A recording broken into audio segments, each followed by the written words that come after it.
and welcome to the second episode of the Want Midna Back Podcast. I'm your host, Midna Fan 10039. Joining me today, we have Firemaster. Hello. Thanks for having me on here. Hey, not a problem. We also have CamaroSquid. Hello. And, of course, Zelda Lord 12345. Greetings, mortals. So, before we get to our main topic today, let's see what everyone's been up to. Let's start with Camaro. What have you been up to this last week? Working in RER, Responsible Electronics Recycling. I recycle electronics and stuff like that, little pallets, just help the environment, stuff like that. Just been working. That's all. Firemaster? I've just been working on making sure that dogs are fed and the portals to them to the underworld don't crash into the world today and kill us all. You know, normal stuff. And how about you, Zelda Lord 12345? Well, I beat Symphony of the Night, which is pretty much an action version of Super Metroid. It was worth playing. And I'm getting back to Earthbound. As for myself, I've been doing university stuff, so, studying, going to class, the usual. And I've also been editing the podcast from the first week, which has taken up some of my time this past week. So hopefully we'll get that up by today, hopefully. Anyways, let's get right into our topic today. Our topic today is the upcoming Wii U Zelda game. So we haven't really been seeing too much of the upcoming Wii U Zelda game. Like, we've seen the HD Wind Waker, but we haven't seen a new one. We've seen just a little preview from about 2 years ago at E3, but hopefully we'll delve more into this. So, partners have been frequently used in Zelda titles, such as Navi in Ocarina of Time, Zelda herself in Spirit Tracks, and Midna in Twilight Princess. What partner would you like to see in this game, or would you prefer not to have any partners at all?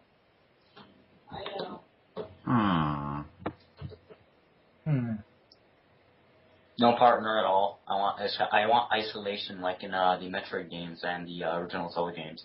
So yeah, I think it would be nice to have no partner at all, unless they actually make it actually needed, like how Daxter sort of works in the Jak and Daxter games, even though that sort of borrows elements from the Zelda games themselves. But they just need to make it relevant. If it's not relevant, it's not needed to be in there, sort of like Fi from Skyward Sword. So either have it or don't have it at all. If it's going to be in there, then make sure it works. If it's not going to be in there, then that's fine with me. I say bring Midna back if they can. If not, I really don't care, just as long as it's not another fee. Honestly, I'd have to agree with Camaro on this, as in have Link be alone for this adventure. However, if they do decide to have a partner with him, please at least try to have a second player be able to do something in the adventure, because a classic thing with, in my opinion, with the Legend of Zelda series is that it's been too alone. Like, Zelda Lord and I have discussed this many times on how fun it would be for a multiplayer Zelda game. Got 4 Swords and 4 Swords Adventures. Well, yeah, but with 4 Swords Adventures, you need several different items in order to actually be able to work alongside the others. And even then, you have to stare at the really tiny Game Boy Advance screens. Yeah, I bashed it for that in my rating. Yeah, that was a big problem for me too. I'm gonna say that partners probably haven't been the best in past Zelda titles, especially Fi, in my opinion. But So I probably wouldn't want to see any partner in this new game, but if they do include a partner, I hope it's Midna again, but we'll have to see. Okay, so what new mechanic should Nintendo make use of? So, like, in the past we've had the Twilight Realm for Twilight Princess, we've had Skyloft for Skyward Sword. What sort of new mechanics should Nintendo make use of? The gamepad. Yes. Yeah, they should make use of the gamepad because right now all the games on the Wii U really don't make use of it, and it's like, why even bother getting a Wii U? I can do this on any other console. Like, the Wii U gamepad is what makes the Wii U the Wii U, so they need to use the gamepad some way to make the new Zelda game a true killer app for the Wii U, and it will actually show you why the Wii U matters. And it's either Zelda or Metroid that's going to be doing this, and it's not going to be Mario or any of the other titles that were shown off at this year's E3. But yes, they need to make sure the Wii U gamepad is vital to this new game. If not, then it sort of fails at being a Wii U game in a sense. So are you saying that maybe there should be a world right in the gamepad? Not really. I'm just saying the game needs to work with the gamepad in a way that the gamepad actually matters towards the game. Like, it has to be a game where it's only playable on the Wii U. It can't be done on like any other console. Like Pikmin 3 could have been done on any other console. The gamepad wasn't really necessary for the game. I'm talking about it needs to be necessary for the game in order to actually be essential to the success of the Wii U. If it's not gonna like be like, why does this matter? Right, I get what you're saying. Yes, I think I they can should do agree with something that. along the lines of putting a map on the gamepad, and then something along the lines of Phantom Hourglass where you actually took notes on it. Yes, but that's a simple question of been there, done that. They need to do something a little bit more extreme, and I'm not sure how they do it, but I'm pretty sure if anyone would do it, it's Nintendo, so yeah. Firemaster, go ahead. It could be that they use the gamepad as a second player device for any sort of partner they come up with. I know I'm rambling on about the whole multiplayer part of the games, but it's a great use that they have yet to try out, and with the gamepad, they have great options for it. And that's also true, though. They actually did mention that they want to break up two factors in the new Zelda game. They want to break the mold of playing by yourself and, what was the other one? Playing by yourself and the order you complete dungeons. And they want to break those two molds, so that might actually play a role in it, so only time will tell. I think that I'm going to agree with CamaroSquid on this one and say that Nintendo needs to make use of the gamepad, but what I'm thinking is that maybe they should try and make a world right inside the gamepad, so that maybe there could be like a mirror of Twilight or something to that extent that carries Link from the TV right to the gamepad, so then you would be looking from one screen to the other screen, so from the TV to the gamepad and vice versa. I see what you're getting here, working with a sort of separate world or a separate time period that Link could go in between to solve puzzles or continue his quest. Exactly, yeah. That would be cool. Mm-hmm. We sort of had a set of 3 timelines from Nintendo so far in the Zelda Hyrule the book or whatever. Hyrule Story. Yeah. There we are. So, if they do they probably will make another Wii U Zelda game besides the Wind Waker HD, but which timeline do you think Nintendo will make the game for? Honestly, I say to put in the same timeline as Four Swords Adventures and Majora's Mask. I second that, but I think they actually might just do something stupid like a prequel to Skyward Sword, but I'm really hoping it will be on the child timeline where it's or not the child, the child timeline between like Four Swords and Dora's Mask or whatever, or between the princess to explain that gap. Like, I really want to know, like, why is that there? What happens there? Either that, or I want one that's on the adult timeline after Spirit Tracks. We have a Honestly, much more advanced Hyrule with technology and stuff. Link rides a motorcycle or something. I don't know. okay. Honestly, I'd like to see them try out that third timeline they talked about, the one where in Ocarina of Time Ganon wins, the hypothetical situation. That seems like a very interesting topic to me when I first heard about it, and I'd very much like to see if that would see what would happen in that world. Well, haven't we seen sort of what happens already? Like, isn't that Well, where Wind Waker left off? No, he's not talking about. exactly. See, with each new Zelda game, it's been a different generation. So every time we play a new Zelda game, it from one of the two timelines that we've gone into, it's been more of a different generation and time moving forward. So you're talking about a game that takes place right after Link fails beating Ganon after Ocarina of Time, sort of thing? Yes. So a complete continuation. Yeah, I agree. They actually need to do that more in the Zelda games. Because it's sort of getting, I don't know, a bit repetitive. I want something more new and fresh. But yeah, I completely agree with you on that. That'd be really cool to see. As for myself, I think that maybe there should be something after Twilight Princess. I think that's as far as it's gone so far. In one. Yes, I want that. And in fact, I think that would be great where Firemaster mentioned, like right after Twilight Princess sort of thing. Even if it's like 2 years after Twilight Princess, it would still be great. As long as it's not like a generation ahead or something, that would be kind of like, what's the point? Right. Sort of thing. Yeah.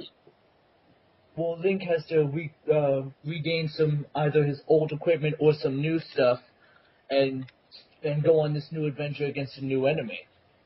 They've used Ganon a few too many times, in my opinion. And with the trailer that we've seen at about 2 years ago's E3, but with the whole spider thing, it kind of looks reminiscent of the whole Twilight Princess series, sort of, like the whole Twilight Princess video game. So that's why I'm thinking it's going to take place after Twilight Princess. If they have a similar world as in Twilight Princess, I wouldn't complain, considering that the art design for Twilight Princess was pretty impressive. I'm sure you guys agree you'd like to see that art design come back. Indeed. Yeah, maybe a little bit more stylized, but I agree with that. I definitely did like the art style, but we'll have to wait and see. Like, I think Nintendo said something about the trailer not being like exactly how it's going to look, so. Yeah, they did say that. They said that they're going to make it not ultra cartoony or ultra realistic. They're going to make it something like that's not actually out there, something that's completely new and never been seen in a video game before. So I'm not sure how they're going to pull it off. Has been done a million times. Pretty much. And of course, we're going to move right on to question number 4, which is, will Midna be back in this Wii U game? I pray for that. I don't know. Maybe. They haven't really had that many reoccurring partners as of late, so I doubt it. I also have to say I doubt it. In fact, I think that it's not going to happen. Maybe she'll make a cameo appearance, if anything. But even then, I don't think she's going to appear because this game's probably pretty far into development at the moment. It's past the concept stage, so I don't think Want Midna Back was actually put in enough influence to influence this game, but who knows, really. Maybe Nintendo still knows about it, maybe they don't. I honestly don't know and don't personally care all that much. I just want a new Zelda game, and I just want to play it, so. But yeah. I think it would be awesome to have her back, but we've pretty much only seen, I think it was in Navi.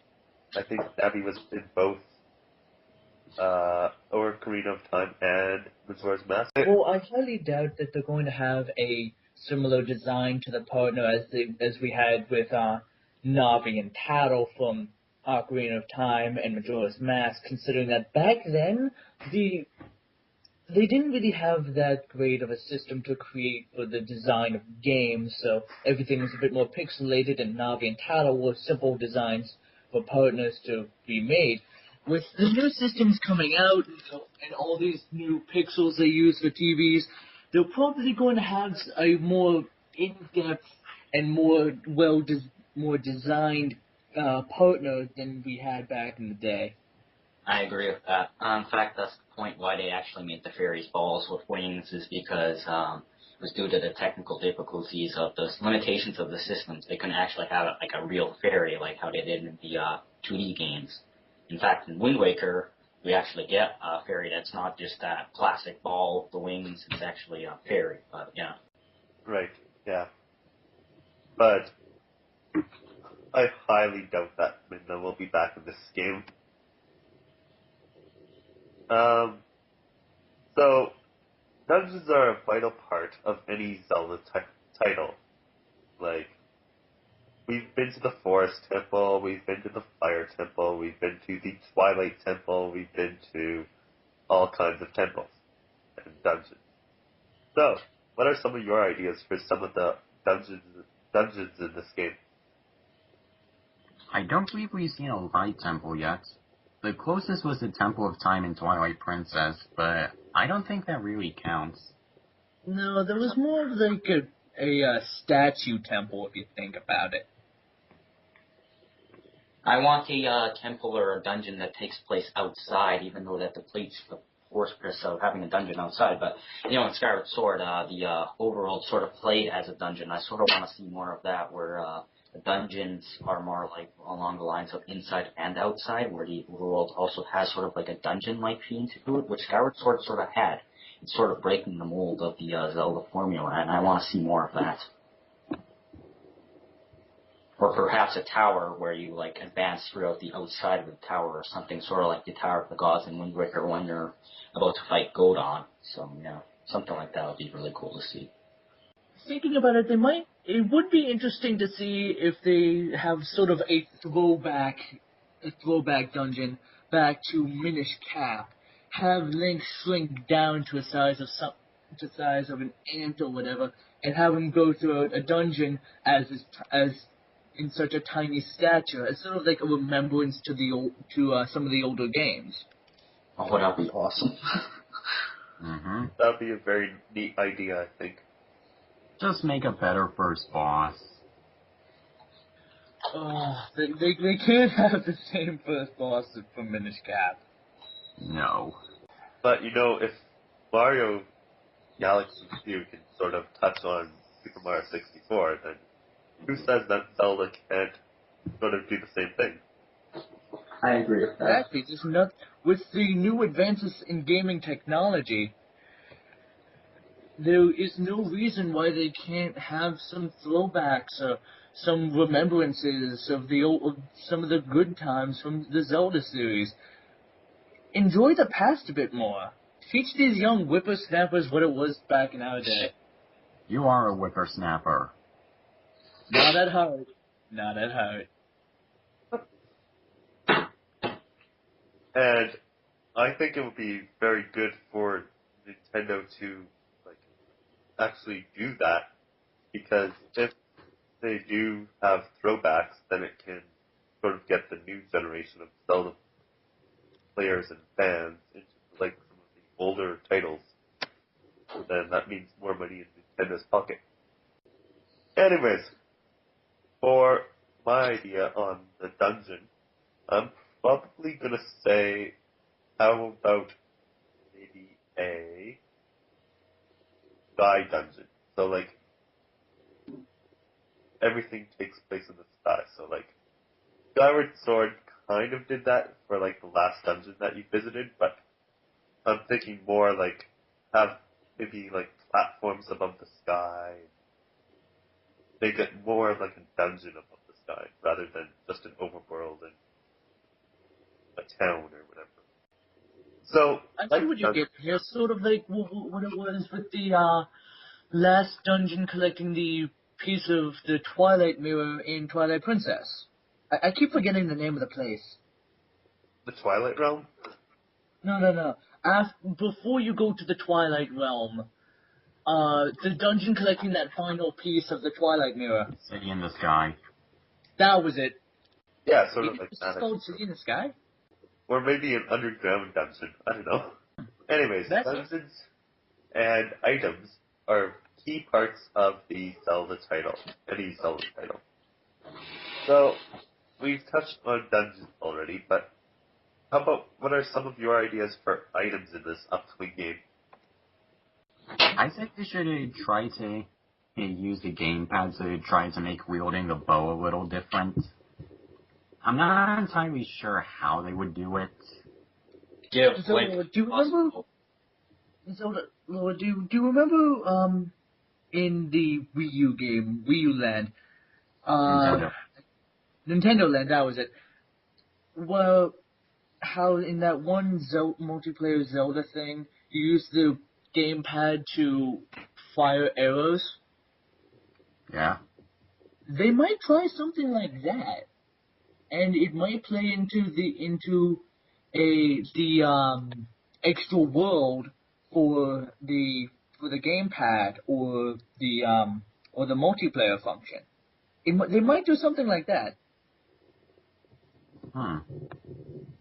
Actually, I see something that could work out though. If that is actually have the world appear different for the gamepad and appears different on the TV sort of thing. But yeah, one item I think they actually need to put in is a crossbow. I mean, we had Link's crossbow training, and I know it's not a canon game, but I mean, come on, you need to put in a crossbow in a Zelda game. Either that or just give Link a gun for God's sakes. But yeah, again, it's extreme, but crossbow would be like the perfect balance between the two.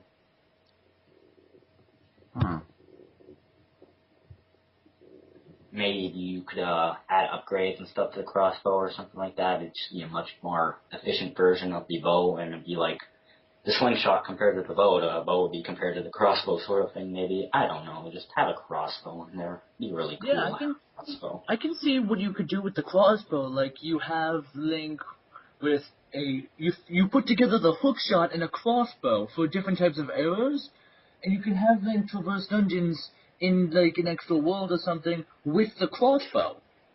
Use the crossbow to, I don't know, flip switches, to scale walls. That'd be pretty interesting. I think it'd be cool to have like different attachments, like a rapid fire attachment, maybe like a spread attachment for like a shotgun maybe thing. I know this is kind of crossing the line a bit, but I think it's time for some change in the series. So I think it'd be cool to have different attachments for different weapons and stuff, and just improve on that upgrade system we see in the Skyward Sword. I really love that system where you upgrade the weapons. They just need to expand upon that a lot more. Yeah, the differences in Skyward Sword's upgrades were negligible to me. Yeah, The only one that made Skyward something of a big upgrade. difference was the slingshot upgrade, and even then it was sort of negligible. Yeah, Skyward Sword's upgrades didn't really serve that much of a function. You could still go through the game without them. However, if you can create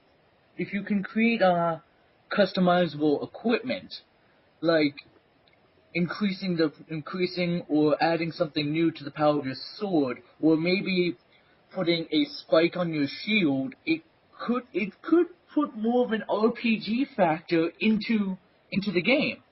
And I would love that. And I think they also need to make mandatory item upgrades so that way you need them to advance throughout the game. I know that's a bit extreme, but it sort of needs to be done if they're going to keep the upgrade system, because it's going to be like pointless if it's not mandatory sort of thing. Just don't make it like MMOs where you have to farm them. Exactly. You could get certain upgrades in dungeons that you could switch out anywhere if you think about it. Sort of like instead of like the C stick, shooting back from Ocarina of Time, you could go with switching out different upgrades in the blink of an eye. I mean, Link already has this massive pocket of his, or this never-ending pouch.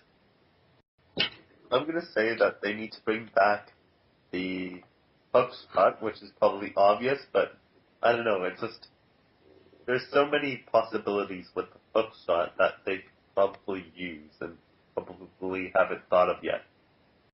And it's one of the key items in almost any Zelda game, so they should definitely bring that back. Yeah, I mean, if you think about it, the hook shot, with upgradable capabilities, you could make it into almost anything.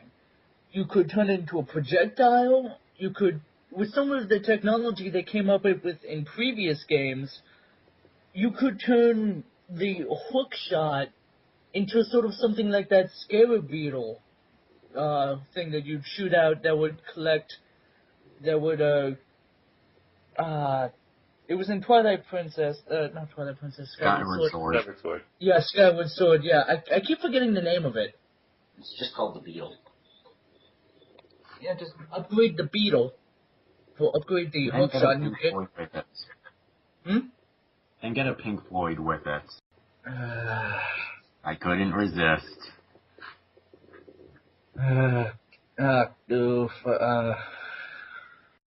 You can't see it right now, but Zelda Lord, you just made me head to facepalm. Okay.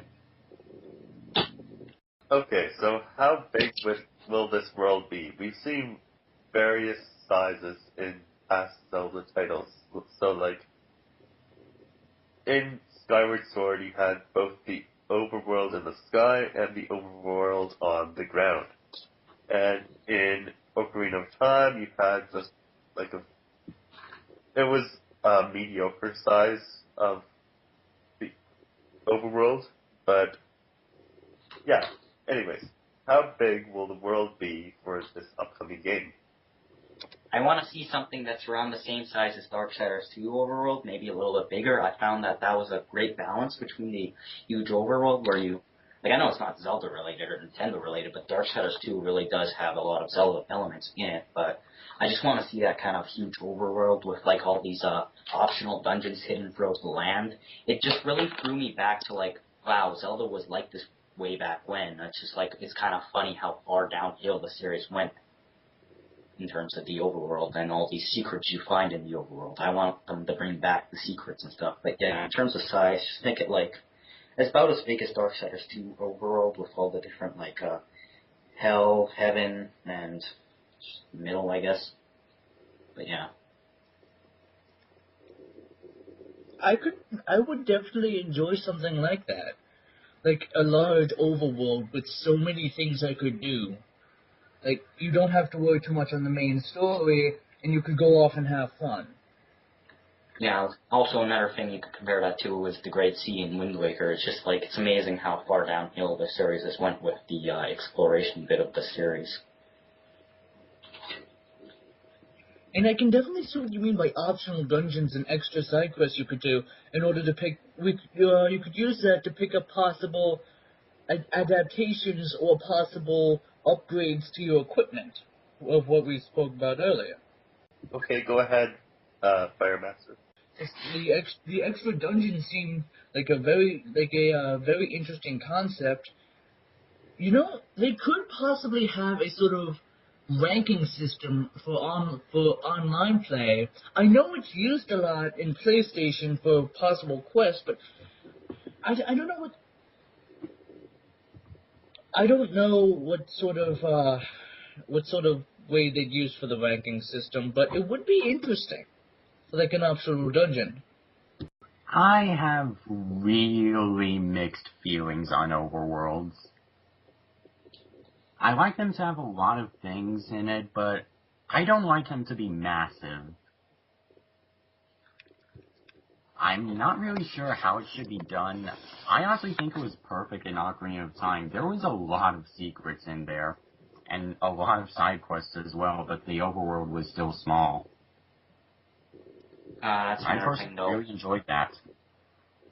But yeah, that also ties into my view of the Darksiders 2 overworld. It's not too big, it's not too large, it's not too small, it's not too tiny. It's just right. It's not like Skyrim massive, but it's a nice blend between large and small. But it's perfect. It's not huge, but it's just right.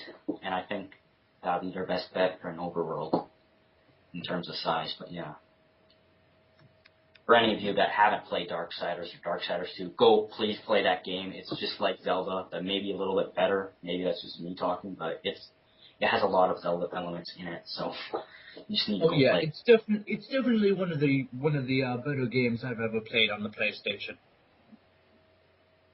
PlayStation really did well with those games. I've had it for 4 months and haven't touched it yet. I don't even have a PlayStation, so not sure how I can play it. I have the Wii U version. Same here. And I have the 360 version of Darksiders, but yeah, both great games. I didn't know it came on the Wii U. Anyways, back to We our digress. podcast. I'm gonna say that we need a map overworld sort of the same size as probably either Minish Cap or Ocarina of Time. I found that Twilight Princess and Skyward Sword were a bit too big and large, and especially Skyward Sword was a bit more cumbersome to traverse because simply you had to go back and forth between the sky realm and the ground, so you couldn't travel between like the fire and the grass or whatever. So I'm hoping to see something like Ocarina of Time, like everyone else has said, but along with that, we also need several side quests in order for the game to, have sufficient playability and everything else for the hardcore Zelda fan. Well, we don't want to make it too hardcore, because some of the newer generations are just getting into the series and aren't really as in-depth to it as we are. Yeah, and that's another thing that ties into that is I think Miyamoto kind of wants to casualize the series, which is something that, like, he wants to appeal towards casuals and the hardcore, and you can't really do that, especially with a game like Skyward Sword where the opening's like over an hour long of doing like nothing, just going around learning the town and stuff like that. And it's just nobody wants to do that for like an hour in terms of casuals. They don't have the patience for that. They just want to play the game and just relax, sort of thing. You just can't appeal to casual and hardcore at the same time in terms of a Zelda game. Maybe they can, but I highly doubt they can, so, yeah. So far we've seen sort of like the basic formula for Zelda titles. So like, Princess Zelda gets kidnapped or something along those lines, and then you have to go rescue her and go through several dungeons and whatever. So, would you like to see a new type of Zelda game, and if so, what kind of type would you like to see? Zelda Lord, should I mention my alternate reality idea, or should I save that for a later date? I'm not entirely sure what you're talking about. You know the one. You know the one I'm talking about, where you're not exactly playing as Link. Yeah, no. Go ahead and mention it. I want to hear it. Okay, be prepared to sit back for 10 minutes.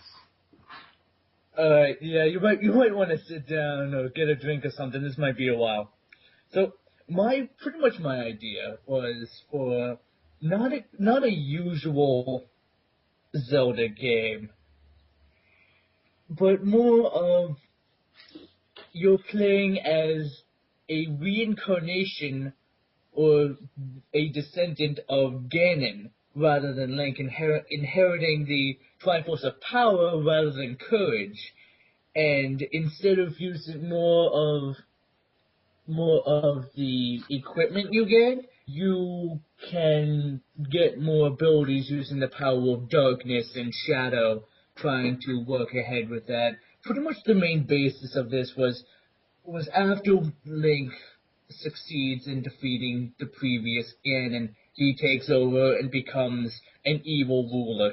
The power just goes to his head and just goes crazy on the land of Hyrule. The new Ganon has to go around collecting the scattered pieces of Ganon's power and learn how to use the Triforce of power better than the previous Ganon in order to defeat Link and restore proper balance to the land of Hyrule. It'll play more into sort of both an RPG classic Legend of Zelda standpoint and a political standpoint, because you have to worry about whether the people want you to take down Link or not, because remember, he's still technically the king.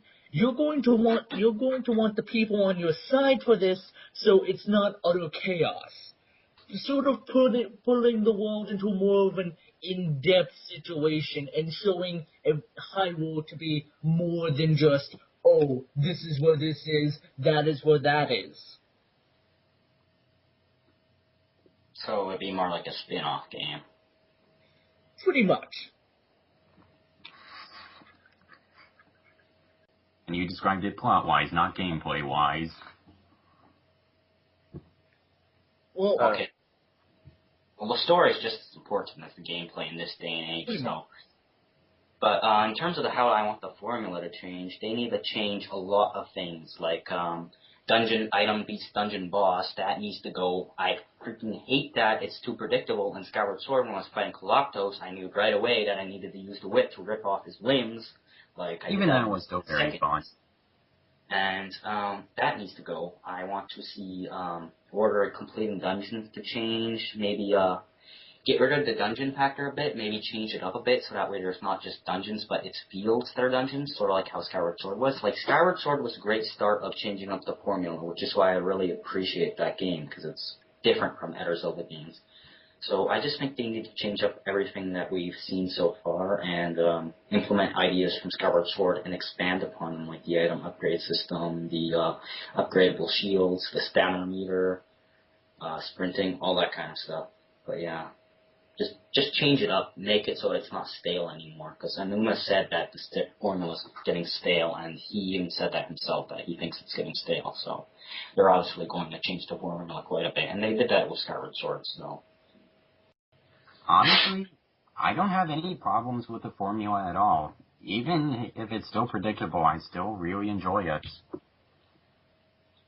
I also don't want it to be changed. Okay, and as for me, I'd like to see...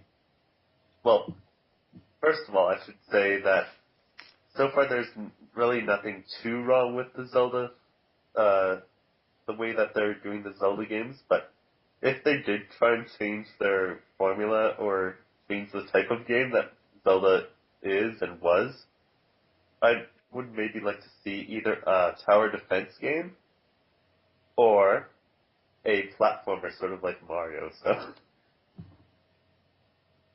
Platformer Zelda would be cool. That kind of reminds me of the Jak and Daxter series for some reason, or the Mario series. But maybe the one reminds me of Jak and Daxter because Jak has elf ears, so. And he bears similarities to Link, so yeah.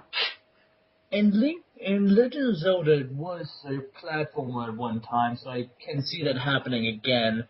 If you remember or have played Legend of Zelda 2. Technically, that's an action RPG. It still has but it did have many side-scrolling action, and many points where everything was side-scrolling, even if you did have an overworld. Mm-hmm. But yeah, platformer Zelda game would work out. I think Skyward Sword had a couple platforming elements, like climbing vines and stuff, but that's not really platforming, but it's still... I don't get that. But it's still like, it's possible. It can happen. okay, so I've sort of touched on like, what kind of Zelda game they could make if they decide to change the formula. And we've been sort of touching on Jak and Daxter and Mario. So, would you like to see a crossover between the Zelda universe and some other universe? And if so, what universe would you like to see? Oh, this is an interesting question. It probably would have to be Nintendo related, but I'm just gonna go with the obvious answer. Metroid. Metroid and The Legend of Zelda have very similar gameplay mechanics and stuff, such as solving puzzles and stuff like that. But I think it would make a pretty interesting crossover, because one's more set in the primitive medieval type setting, and the other's in more of a sci-fi setting. And I've said it before a lot, maybe not on the podcast, but I would love to see a sci-fi Zelda game. I don't care what anyone says. I think that would be completely awesome. But yeah, that kind of crossover would be cool to see. For my opinion as a crossover, I can't really think of anything that would actually work as a typical Zelda game. The only thing I can really think of off the top of my head is if Zelda came across Call of Duty and it was just a complete satire game. Another crossover that could work is Fire Emblem and Zelda, seeing how they're more medieval type themed games, but Fire Emblem and Zelda would work decently well, I guess. I'm not too sure. I haven't played many Fire Emblem games. I'm not really a fan of the series. Burn me if you want. I just can't really get into those type of games. Firemaster? It's kind of hard to say when it comes to mixing multiple worlds, because one, you have to think about the gameplay of both games and whether or not they can connect well. And B, you have to think about how exactly they could connect together. If you think about it, Legend of Zelda and Mario, both classic games, both well loved. Many people have thought what it would be like to put the two together. And if they were to do a crossover, that would possibly be the best situation to do, considering the fact that one, they both have a relative timeline of medieval setting with them, like sort of Hyrule is on the same continent as Peach's castle or whatever, and you just never traveled that far out of their borders in either of the games. So if you think about it, Mario would be the best situation to put with Link, since they're both good worlds put together, and two, everyone wants to see them together. Honestly, think about it. Think about how fun it would be to fight with Link and fight alongside Mario, have him throw fireballs at everything. Inspire. Well, but in terms of crossovers, I think they should just leave that to the Smash Bros. Series, but a crossover would be interesting to see. I remember when there was a rumor floating around of a Star Fox and Metroid crossover being done by Retro Studios, and I thought that was just like, what? Of course it wasn't true, of course, and then they revealed, oh, they're working on a Donkey Kong game. It's just like, oh, always the potential there, but that's a topic for something else, so. I'm probably going to have to agree with Firemaster on this one, is that Mario and Zelda would be fantastic to see. But another possible franchise that I'd like to see is the Pokemon and Zelda. Now, how that would work, I'm not sure, but that would be kind of cool. It's not really the obvious answer, but it would be something very different, I assure you. Unless you're going with the mystery dungeon setting for Pokemon, I can't really see how that'll work, considering, well, can you really imagine trapping one of the creatures from the Twilight Realm in a Pokeball? Think about that for a second there. Mario at Pokemon. It's just like, go, Luigi! Sort of thing, but yeah, it would just be like, what the hell? what would be the limit of what you could catch with the Pokeball in the world of Legend of Zelda? Because you could also catch bosses in a Pokeball from the Pokemon series if they weren't already caught by a trainer. So by putting that setting in Legend of Zelda, you could pretty much say you could capture Bongo Bongo with a Ultra Ball. Yeah. Or one of the hands. One similarity I see between Pokemon and Zelda is, well, I haven't seen this, but a lot of people make this assumption, is that Link's Crimson Lockbane looks a lot like Ho-Oh, but I personally don't see as much as everyone else does, but it's kind of funny to think about that. Never crossed my mind. Me neither, but hey, if that's what other people see, then why not? Hey, I've never seen it personally, but if they see it, go right ahead. And our last question for today, for the topic, is what are the chances of having a multiplayer option? Perhaps a co-op mode, or maybe some competitive play. So. Oh god, is it multiplayer Zelda game? I think they're gonna actually go along with the use of Miiverse, like how they do with Wind Waker HD with the Tingle bottles, where when you're sailing the Great Sea, you see like a washed up bottle every so often, and it has like a Miiverse post in it sort of thing. They're probably gonna incorporate the Miiverse into the game in a unique and fun way.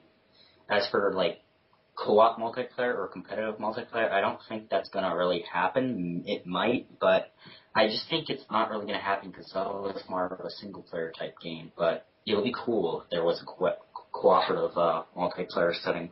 Or they'll just go all out and be stupid and be like, Deathmatch Zelda, sort of thing. I don't know. Just make that last part as an option on the main menu. I think it would be very, very interesting and cool to have a multiplayer option, just like in the DS games, like how we could either connect via local or Wi-Fi play, but You can only use Wi-Fi with Phantom Hourglass, not Spear Tracks for some reason. Yeah, that pissed me That off. was kind of weird. but probably just because that way I would get to play it more, because like if other people want to play a game, then you most likely won't be playing Zelda games together, but that's just an idea. You Anyways, could possibly, thinking about it, you could put this together with the crossover. Like, if you do come up with a crossover, have both main characters playable in the game, have a co-op version where multiple players could play as both of them. indeed. Okay, so we'll be moving right on to the news now. This is where if you heard last week's episode, you'll know exactly what it is. But just, if you don't know, I'll go over it quickly. So this is where we go over the main things that were posted on the main page of the website. So that is not the forum, that is just the main page. So, Just wantback.com, but yeah. exactly. So we have some new affiliates. Killer Instinct Central and Nintendo Castle have now become our affiliates. We also value Ganon's Castle, which was about, if you haven't read it, read it. It's a great article.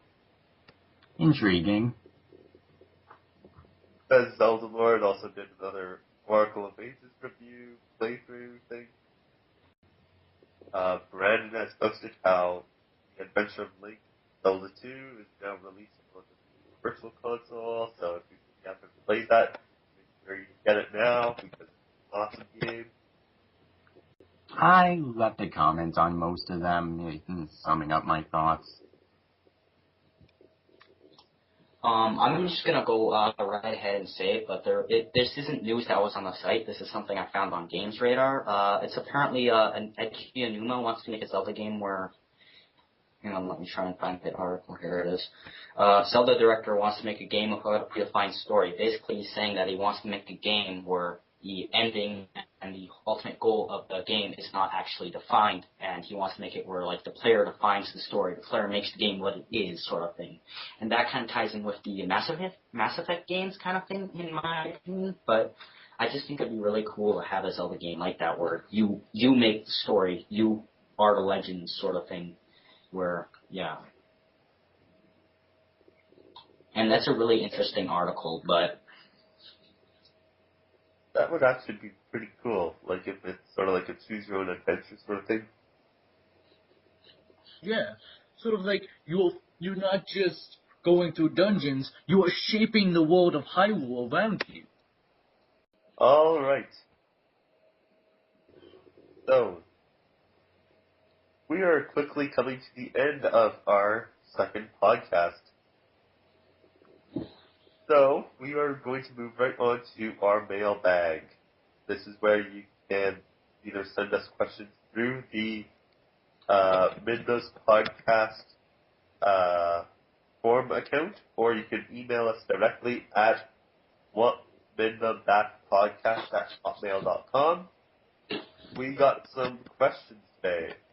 Yay! We have questions from Firemaster 1432, who I believe is actually on the podcast today. Yep. Congratulations, Four Eyes. Give a little clap there. So, his questions are, what was your least favorite part in Twilight Princess? The pose. I spent so much time planning out the most convenient path for beating them throughout the story. Spent a few hours on that.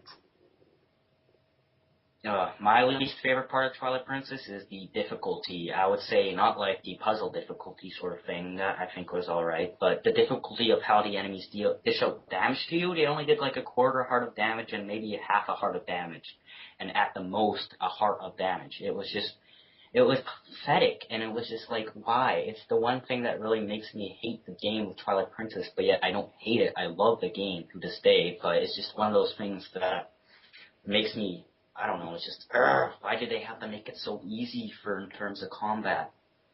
Ganondorf could do 2 hearts of damage.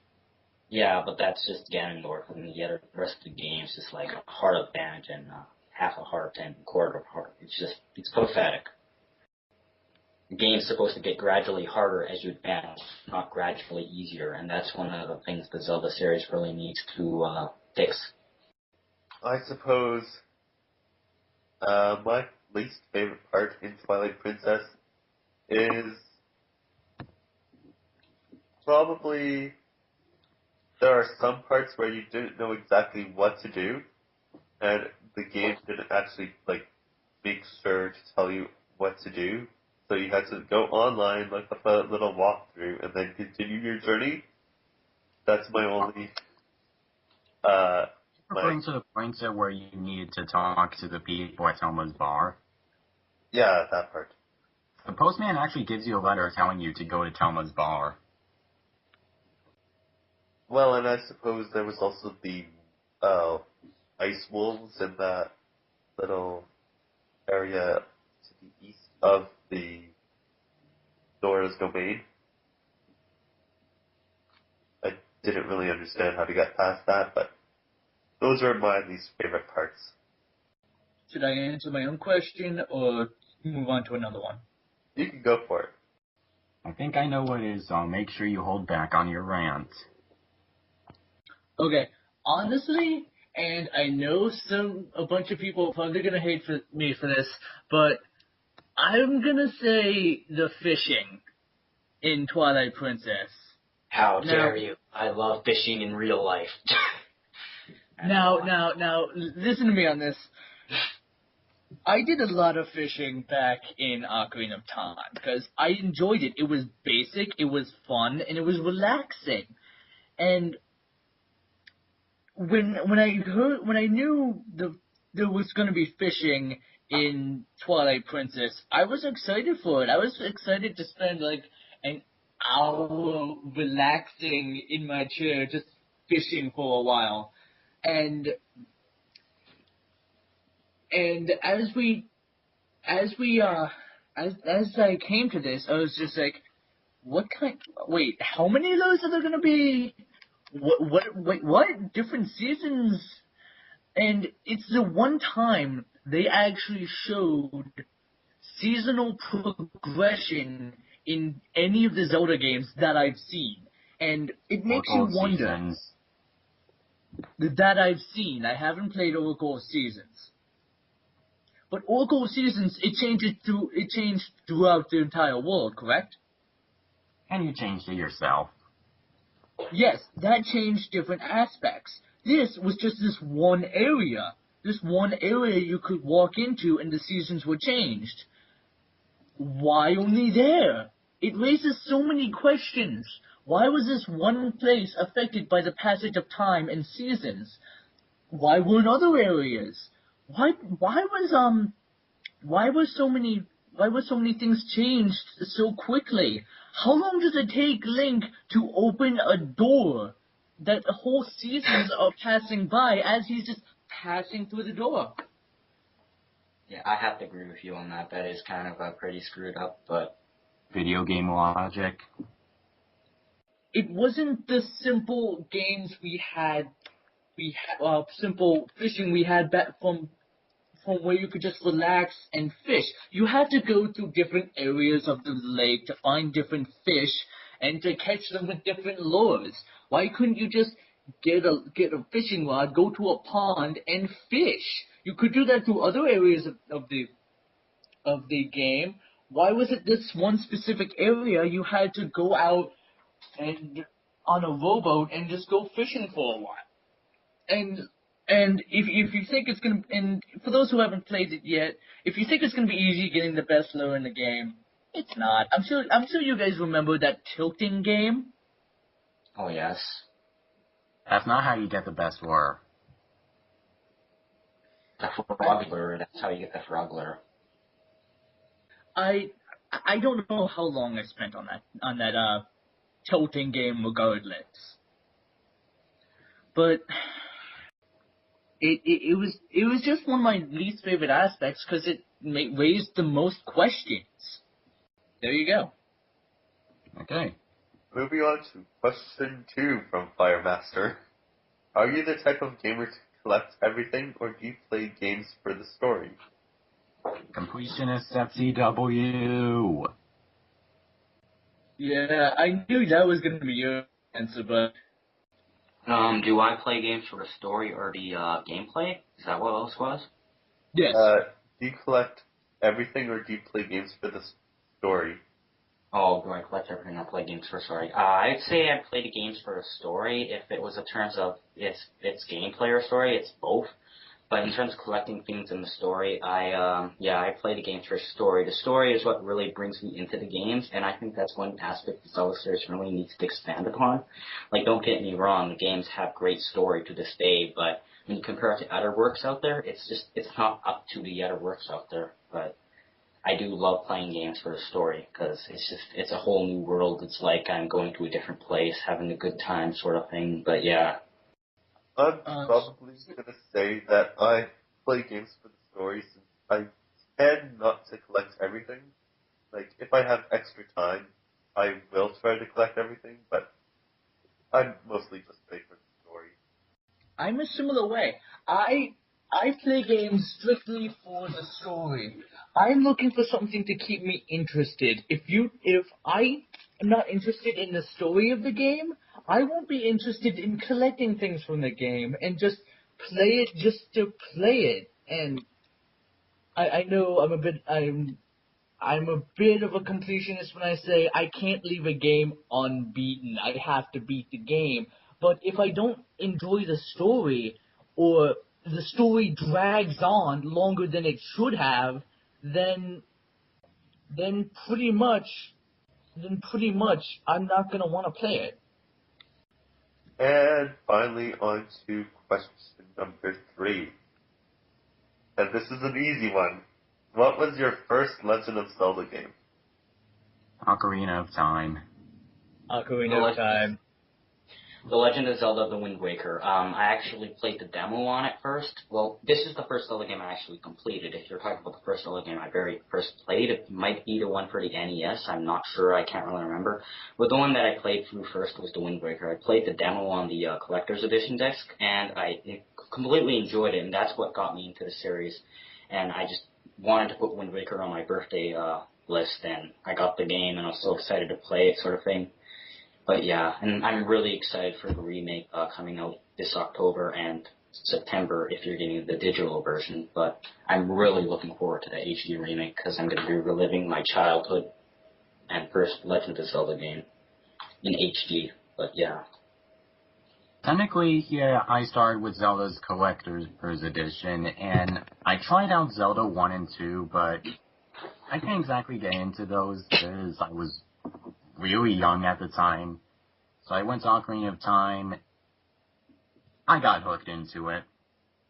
Yeah, I'd have to say the same thing for me too. My first game was the Collector's Edition, but the first one I picked was Majora's Mask.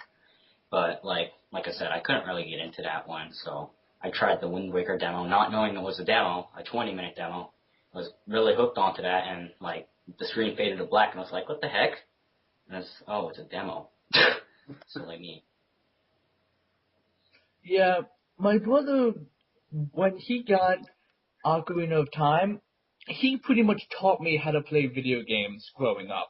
And with that, it was one of the better games that him and I actually sat down and played. It wasn't multiplayer, like what we mostly played together, but we did a lot with that game. And And by did a lot, you mean that he played the majority of the game and you just pressed A for the dialogue. no. I watched him play, and every day when he came home from school, he would play the game again, beat Ganondorf, and I would press the A button at the end. So then you would advance the dialogue. Exactly. Okay. My first Legend of Zelda game was Ocarina of Time. And I actually remember my cousin playing through it the first time. And then much later, when I turned about 8, I finally got around to playing it myself. And actually completed the game. And it was actually a bit different than how I remember it when I was watching my cousin play through it. But it's still a fantastic game in my opinion. Alright, so that brings us to the end of our mailbag. And like I said earlier, you can send us a message or questions to Want Midna Back Podcast at hotmail.com or Midna's Podcast on the forum. Now, for contacting us, you can contact me on the Want Midna Back forum at MidnaFan10039. You can also contact me on Mario Party Legacy at NintendoFan10039 and through Facebook at McCollum William Keba. Anyone else willing to put their contact list forward? The only way you can really get in contact with me is through the forums. I do have a YouTube account by my same username, but I'd rather not use it for contact. Just contact me through Zelda Lord. Yeah, that sounds about right. Yeah, my contact information, I said it before, you can contact me through the forums by CamaroSquid, like the Want Midna Back forums, or you can contact me by Twitter by CamaroSquid. And I have other contact information, but I'm not going to list it because I listed it before on the first podcast, but yeah, it's mainly just the forums and Twitter, but if you're going to contact me, go through the forums by CamaroSquid. That brings us to the end of our podcast. Thank you all for listening, and we'll see you next time. Bye! Good day. See ya.